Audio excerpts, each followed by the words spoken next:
Бүгінгі сабағымызда көтерілістердің ең ауқымды көтеріліс 14 жылға уақыт аралығын қамтыған сырымда ұлының көтерілісі 1783-тен 1797 жылдар аралығында қамтылған өте ауқымды, өте ұзақ созылған көтеріліс. Бізде сырымда ұлының көтерілісі. Енді көтерілістің шығу себептеріне тоқталатын болсақ, негізгі бірнеше себебі бар. Оның басты үш себебіне тоқталатын болсақ, оның біріншісі шекара шебінде қазақтарды Жайық өзеніне қарай көшіп қонуына тыйым салған болатын. Ол бірінші себеп. Екінші себебі Орал казак әскерлері өздерінің қазақтарға үстемдігін одан сайын күшейткен болатын. Үшінші себеп Нұралы ханға тікелей байланысты. Нұралы хан мен оның төңірегіндегі адамдардың халық арасындағы беделі төмен түскен болатын. Осыны пайдаланған патша үкіметі оны қуыршақ хан ретінде өздеріне қарай тиімді пайдаланған болатын. 1782 жылдың аяқ кезінен бастап бізде жаңадан жарлықтар шыға бастайды. Ол жарлық бойынша Жайық өзенінде оң жағалауына келіп қоныстану үшін мал жайылымына керекті жерлерді жалға алу мәселесі көтерілген болатын. 1782-1783 жылдары қазақтар қазақтардың 4000-нан астам жылқысын күштеп алып кеткен болатын. Осындай жағдайлардан байланысты жұт басталады. Осы жұттың кесірінен 10.000-нан астам жылқы мен сиыр қырылып қалған болатын. Көтеріліс негізгі 5 өзен бойларында жүргізіледі. Ол Сағыз, Жем, Ойыл, Қобда және Елек. 1783 жылдың көктемінде қазақтар, яғни көтерілісшілер Орал шекара шебіне қарай ақырындап өздерінің шабуылдарын жасай бастайды. Жалпы қазақ жасағы Гирял бекінісіндегі сарбаздарды тұтқынға алып, малдарын айдап кеткен болатын. Орынбордың солтүстік шығысында Тама руының жасақтары шабуылдау арқылы Орынборға қарай өздерінің күштерін ақырындап көрсете бастаған болатын. Негізінен батыс бізде кіші жүз рулары орналасқан территория. Орынбор коменданты қазақ даласына Орынбор казактарының жазалаушы әскерлері мен башқұрттардың 1000 сарбазын жіберген болатын. Негізгі бізде Орынбор казактарына шабуылды байқап отырсақ, Тама руының жасақтары ең алғаш рет өздерінің күштерін көрсете бастаған болатын. Тұтқынға алынған осы көтеріліс кезінде тұтқынға алынған 56 адам қазыналық жұмыстарын атқаруға жіберілген болатын. Яғни Орынбор казактар мен башқұрттардан келген жасақ, жазалаушы отряд Тама руының басып тастайды көтерілісті.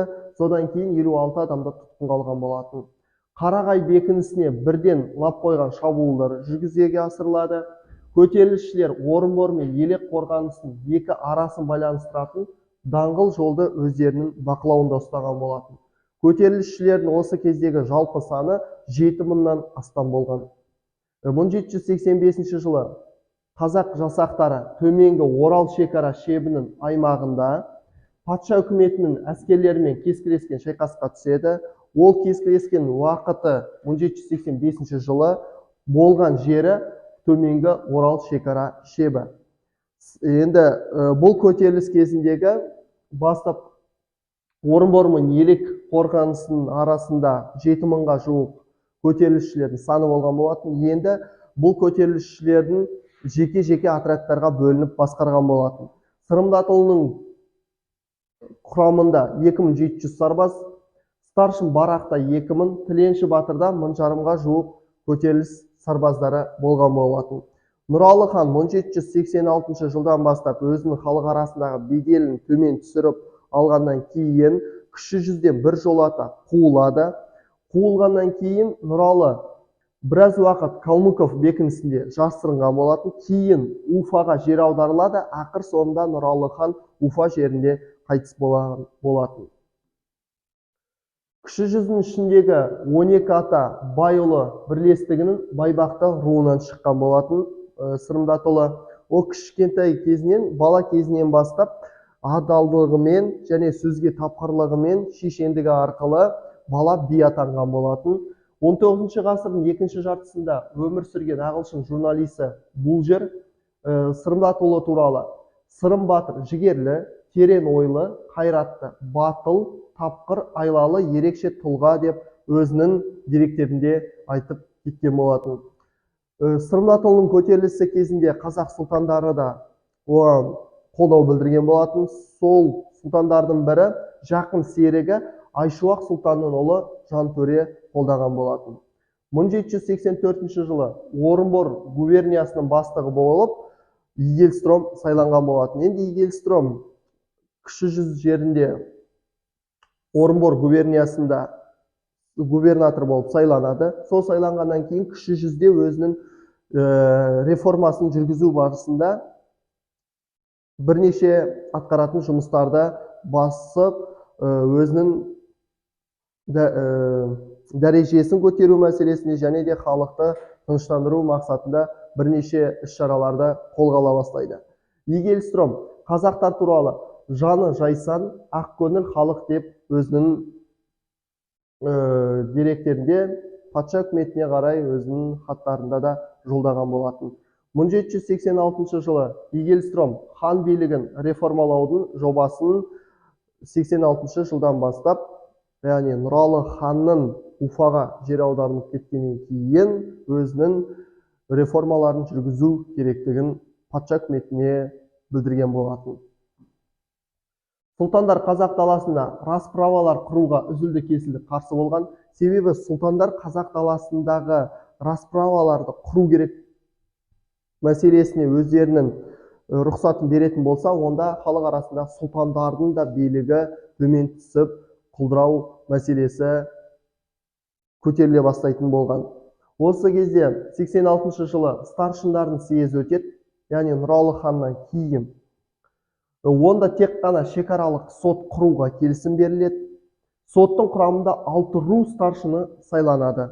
Яғни бұл жерде 1786 жылы Нұралы хан Уфаға жер аударылып, сол жерде қайтыс болғаннан кейін Кіші жүздегі билік шекаралық сотқа тапсырылған болатын. Енді Игельстром Орынбор губерниясына губернатор болып сайланғаннан кейін өзінің 5 негізгі реформасын жүргізуін бастаған болатын. Ол бірінші, хан билігінің толығымен жою. Екінші, кіші жүзді рулық тайпалық жүйе бойынша 3-ке бөлу мәселесін көтереді және расправаларды құру. Төртінші, Орынборда шекаралық сот құру. Және соңғысы, кіші жүз аймағында 2 не 3 қала, бірнеше мектеп, мешіттер салу ұсынысы көтеріле бастаған болатын. Бұның барлығы Игельстром реформаларының негізгі мазмұны. Сырымдатұлы көтерілісі кезіндегі қолдау тауып, егер көтеріліс жеңіліс табатын болса, оған паналайтын жер керек. Сол себепті ол Қазақстанның оңтүстік бөлігіндегі Хиуа хандығымен келісім шарт жасады. Егер патша үкіметіне қарсы көтерілісте мен жеңіліс табатын болсам, онда Хиуа жеріне барып паналаймын деген келісімді алған болатын. Осылай Хиуа хандығымен қазақтарға қару-жарақ, атты әскер, азық-түлікпен көмектесу жөнінде келісімдер жүргізілген болатын. 1792 жылы Сырымдатұлы құрамында 1000 сарбазбен Елек қорғанысына шабуыл жасайды. Одан кейін Красногорск бекінісін бірден лап қою туралы шабуылдарды келісу жоспар құрған болатын. 1797 жылдың көктемінде Сырымдатұлының жасақтары хан ордасына шабуыл жасайды. Осы хан ордасына 97 жылы шабуыл жасаған кезде хан бізде Есім хан болатын. Осы Есім ханды Сырымдатұлы 97 жылы тақтан тайдырып, оны өлтіріп тастаған болатын. Осы Есім хан қайтыс болғаннан кейін халық арасында, яғни кіші жүзде таққа талас басталады. Таққа талас басталу барысында екі хан өздерінің үміткер болып сайланады. Ол біріншісі Игельстром кіші жүзді басқаруды хан кеңесіне тапсыруды ұсынған болатын. Сол арқылы ол қазақ арасындағы Есім ханнан кейін қазақтарды Айшуақ сұлтан арқылы басқару керектігін айтқан болатын. яғни патша үкіметі айшуақты қолдап отыр. Ал халық арасында қазақ ақсүйектерді дәстүрлі халық жиналысын өткізбей ақ Қаратай сұлтанды хан сайлауға асыққан болатын. Бұл жерден Есім хан Сырымдатұлы 97 жылы Есімді өлтіргеннен кейін қазақтар Қаратай сұлтанды хан ретінде көреді, ал Игельстром, яғни патша үкіметі Айшуақ сұлтанды қолдаған болатын. 1797 жылы ақыр соңында Айшуақ сұлтан хан болып сайланады. Сырым батыр Хиуадағы аймағына көшуге мәжбүр болады. Халық аузындағы аңыз бен кейбір мәліметтерге қарағанда Сырымдатұлы өзінің саяси қарсыластарының қолынан қаза тапқан деп келтірілген болатын. Яғни бұл көтерілісте 97 жылы басылады. Сырымдатұлы өзінің азғантай ғана жасақтарымен Хиуа жеріне қоныс аударылған болатын. Ақыр соңында Хиуа жерінде қайтыс болады. Көтеріліс кезінде ең жетістікке жеткен мәселелердің бірі Еділ мен Жайық аралығындағы мал жайылымдарын пайдалану жөнінде едәуір жеңілдіктер қазақтарға жасалады. Сырымдатұлы бірден екі күшке шабуыл жасаған болатын. Ол біріншісі патша үкіметіне, екіншісі қазақтардың арасындағы сұлтандарға және де сұлтандар мен ханның төңірегіндегі топтарға қарсы шыққан болатын. Яғни екі жақты күрес жүргізу арқылы оның жеңіліс табуының басты себептерінің бірі. Ақыр соңында Еділ мен Жайық аралығында 1801 жылы ішкі орда құрылады. Бұны бірінші Павел патша құрған болатын. Осы арқылы ақыр соңында Сырымдатұлының көтерілісі толығымен аяқталған болатын. Ең ұзаққа созылған көтеріліс. Енді бұл картадан Қазақстанның оңтүстігіндегі Хиуа, Бұхар, Қоқан хандықтарын байқауымызға болады. Және де 1783 жылы Сырымдатұлының көтерілісінің аудандары. Бұл Қазақстанның батыс бөлігіндегі орналасқан көтеріліс.